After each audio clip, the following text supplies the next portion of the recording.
पिछले कुछ सालों से एयर पॉल्यूशन देश की राजधानी दिल्ली सहित अन्य प्रमुख शहरों के लिए खतरा बनकर सामने आया है। नमस्कार दर्शकों, एक बार फिर से आपका स्वागत है हमारे चैनल पे।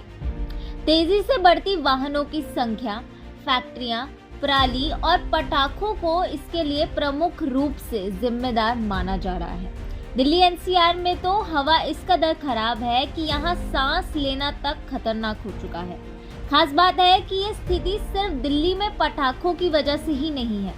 दुनिया भर के एयर क्वालिटी इंडेक्स पर निगरानी रखने वाली स्विस संस्था IQ एयर के आंकड़ों पर गौर करें तो मंगलवार को दुनिया के 20 सबसे प्रदूषित शहरों में दिल्ली चौथे स्थान पर है। साल 2021 में दिल्ली पहले स्थान पर था, नई दिल्ली 9वें स्थान पर है। इतना ही नहीं, एयर पॉल्यूशन मापने की इकाई यानी PM 2.5 में भी गिरावट आई है। इस मामले में भी दिल्ली दुनिया में चौथे स्थान पर है। अब तक दिल्ली दुनिया की सबसे ज्यादा प्रदूषित राजधानी थी। इस बार IQ एयर ने दिल्ली को दो हिस्सों में सर्वे किया, एक नई दिल्ली और दूसरा दिल्ली।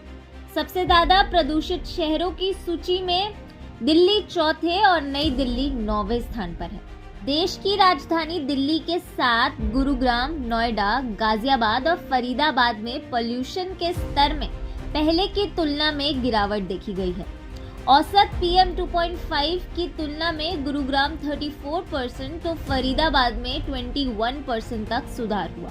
दिल्ली में 8% सुधार आया है। हालांकि दिल्ली NCR में अभी भी प्रदूषण बहुत ज्यादा है। इससे सबसे ज्यादा खतरा बच्चों को है। प्रदूषण से उनके फेफड़े प्रभावित हो रहे हैं।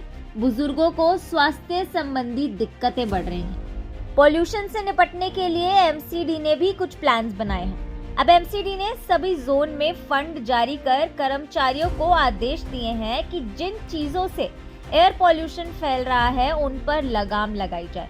इसके लिए धूल मिट्टी को वातावरण से कम करने के लिए एंटी स्मॉग गन का इस्तेमाल किया जाएगा। साथ ही वाटर स्प्रिंकलर के जरिए भी पेड़ों आदि से धूल को हटाया जाएगा। इसके अलावा कंस्ट्रक्शन साइट से निकलने वाले मलबे और कचरे को लेकर भी सख्त कदम उठाने को कहा गया है।